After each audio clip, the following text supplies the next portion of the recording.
All right, guys. So it is Tuesday night, the 7th of January, 2020. I hope you all had a excellent New Year's, a safe New Year's. I know we talked to you right before that last time. So again, I hope you had a great holiday there, and now everything's back to the grind, and winter's kicking So it on. is So Tuesday night, hopefully everything is the going 7th. going good, and we are here. Unfortunately, I'm sorry we didn't get to do it last night. I've been very busy. We're expanding down there, put a whole new room of tree frogs in. So basically, we can get some more things to you guys to enjoy. I do apologize for switching today. I do realize we don't have any questions on the main site as of yet, and that's probably because I was really lackadaisical about putting it out there that we changed it and stuff. So again, I apologize. So let's talk about tonight's topic, and then you guys can kick in any questions you have at any time. I see we have a couple people in here. I don't know if the chat's working again or not. I am posting, but I don't see anybody posting back in the chats yet. So if you are seeing it, please go ahead and post here. Just let me know that is working.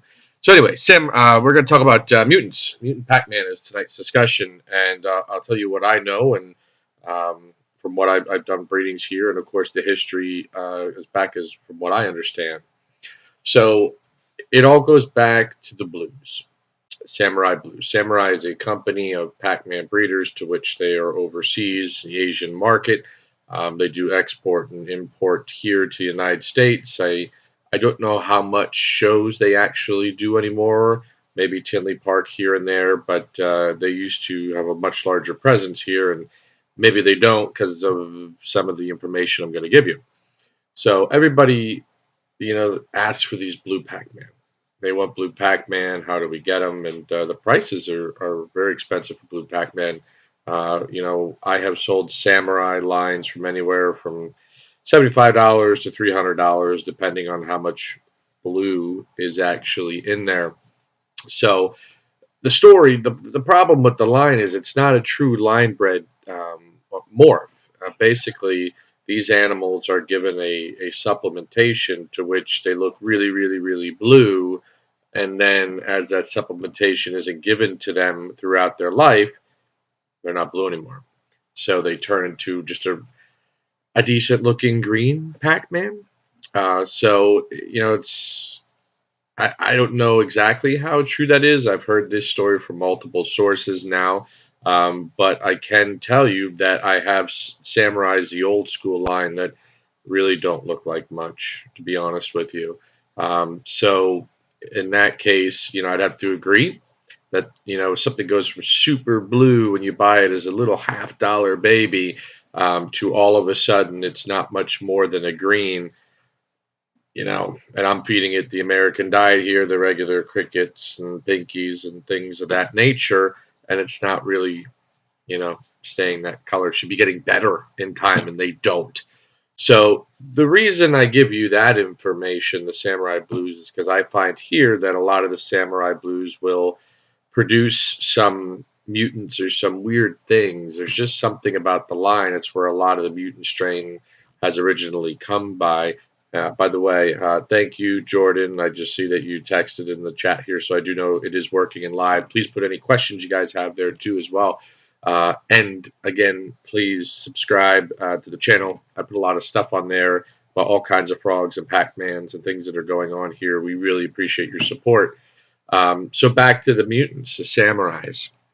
So you have this line that does something really weird and makes these mutants, but it's not the original plan was for these super blue animals.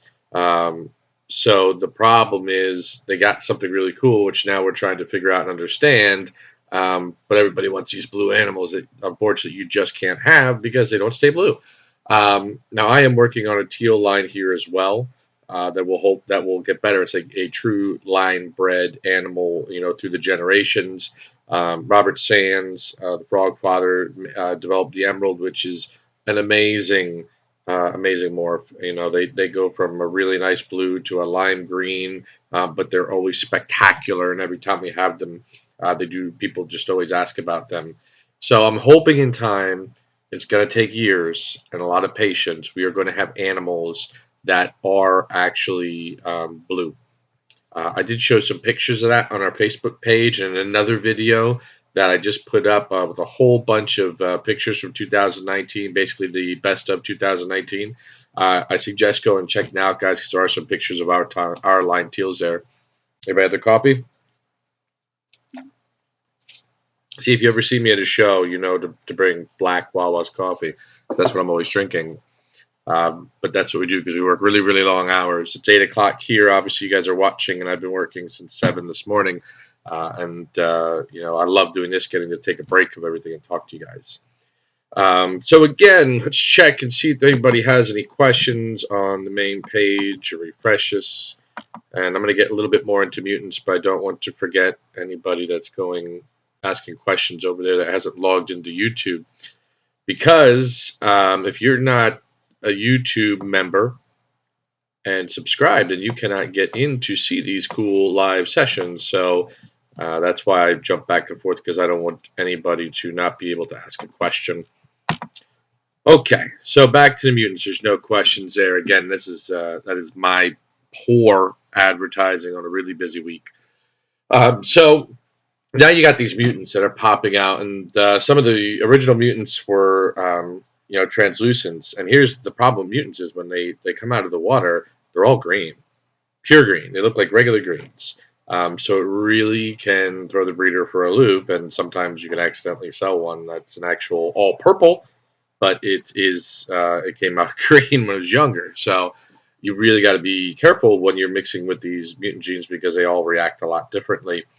So basically, the translucent popped out of there, and it's an animal that can be completely translucent, which means lacking of all green or pink if you're talking about the albino translucence, and it just basically makes it one shade. And it could be kind of modeled throughout the animal, and that's the look that I really like. And then from there, you got these black eyes that popped out of their black eyes and blue eyes, and that are coming out of these purples. And I've actually been able to get black eyes away from the mutants and just have black eyes in regular tan frogs or green frogs. So it's kind of cool that you can work with these. And this project mutants for me is a really near and dear to my heart. We have a lot of them. I would venture to say that I have the most mutants in the whole country. We probably have close to 100 growing up, and the problem is that I like them all. So, and I'm really, really trying to figure how these genetics work out. It's not so cut and dry. It's not like, oh, well, I'm going to breed a translucent to a translucent. I'm going to get 100% translucent, and then you think you got it figured out, and then all of a sudden, a frosty blue one comes out, and it's like, oh my God, what the heck is going on? So I'm really hoping that 2020 is going to be the year that we can get these animals to you at a price that is not $1,000. I understand that the price of these mutants are pretty high, but keep in mind, guys, they're rare. I mean, there's virtually nobody else in the country selling mutants, and if you buy them overseas, they're extremely expensive to get here. You might look at a price tag and be like, "Oh, I could get one there for $200-300," but then you got to pay the $1,000 to get it here. So it doesn't really work out, and then take the chance that it's going to be alive when it gets here. So I'm really hoping that we're going to have mutants at a reasonable price this year, that we are now going to be able to produce them to a point that we can get them to you, at a price that's not break the bank. Because I really, really want everybody to enjoy these animals. And the different myths about mutants is BS. The myth that they don't grow well. I mean, I've already showed adult mutants on the Facebook page and live video chat, so it's there. Um, they eat just like the rest of them. The one issue that I have noticed that is linked to the mutants is sometimes they have a slight underbite or overbite. To which I'm. This is what took so long to get to this point. I worked very, very, very, very hard to outcross them to different Cranwell strains so that we can hopefully get rid of that in the generations to come. Unfortunately, there hasn't been any wild-caught Cranwelli in the country in quite some time, well over a decade, so I cannot get new blood that way, so I could just do the best I can here with what is available to us in the country. Okay. Nope, that's all right. Jordan asked a question here. Says, sorry, the question isn't exactly about Pac-Man frogs. He's 17. He breeds axolotls. Kudos to you. I tried that, and it's a lot of work. Is there any advice on breeding for profit? I'm not really doing it for the money. I'm doing it because I love it, but I want to make a little bit of money to pay off my expenses. I think that's a perfectly good and honest question because I hear it all the time. You know, I want to breed for profit, but I really enjoy these animals. And let's be honest, everybody. I don't care. You could sit there and you could say what you want, but the American dream is to be able to sit down, do what you want to do, turn your hobby into a passion. I'm not a passion. I'm sorry, a profit from your passion. So you work at a job that is, you wake up every morning and you're doing what you love. And that is what I do here. And it's a gift. It really is a gift to be able to do that. And it's not easy, guys. I mean, working for yourself and being profitable and paying the bills. I mean, we do run a company at the end of the day. I have to put food in my mouth, my child's mouth, keep the electricity on and the animals fed. So I think, Jordan, that's a very reasonable question. You're not looking to get rich, but you do obviously enjoy these animals. It's a passion for you. You'd like to be able to break even on it, maybe make a little bit more money, which I'm sure you're going to, at 17, probably drop it into some more other cool axolotls or maybe another species, because that's what I did for a very long time, and I still do it from here time to time where I go, oh, you know what, I really want to work with this animal. Do I really need this species? No. But am I going to do it? Heck yeah, I'm going to do it. So, any advice for breeding for profit? Yes. And luckily, you have time on your hands. You're 17. What I would suggest doing is taking the money that you make, and it doesn't matter if it's, 50 bucks, 100 bucks, 1,000 bucks. Reinvest it. Reinvest it in your stock. Get the best stock you can out there. Don't worry so much about social media and Twitter and Instagram and even YouTube. These are great tools if you have everything else sound. Put it on the best equipment you can afford, as far as pumps and tanks and disinfectants and veterinary care.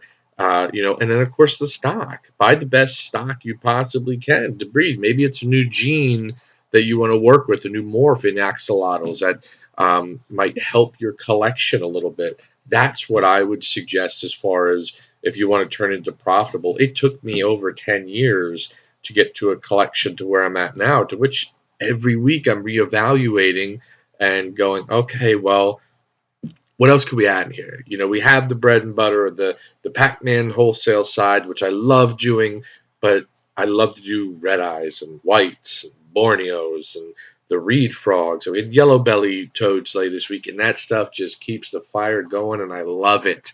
But I couldn't have done all that stuff without reinvesting a certain portion of it. And you're at that spot where I would invest. If you don't need that money for your bills, reinvest it into your collection.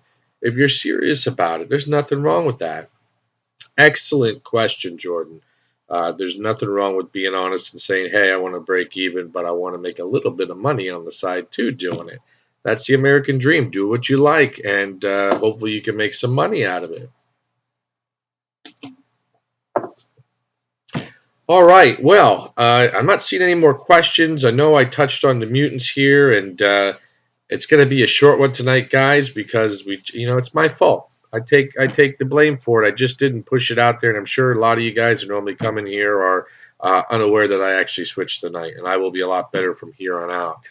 Make sure to visit us on the Frog Depot on Facebook so that we can get your input on what you want to talk about next time. And of course, have your questions ready. Next week, I will be ready to go on a Monday night at 8 o'clock with my Wawa's coffee. Please make sure if you're watching this, subscribe, and share it. This is part of social media that we enjoy, and I want to keep doing this stuff for you. But I also want to know that I don't know if you can hear the white tree frogs. Sorry, calling in the background tonight. It's snowing, so we're trying to spawn some whites. But that's what helps me keep going here and doing these things for you guys is knowing that you want to watch it and you appreciate it. Or if you don't want to do the Q&A videos and you just want to do some other videos, let me know that too. If you're not enjoying it, it's totally cool. Well, I'm here to do what you want to watch. So I hope you guys have an excellent week, and I hope to see you next Monday night. Take care, guys.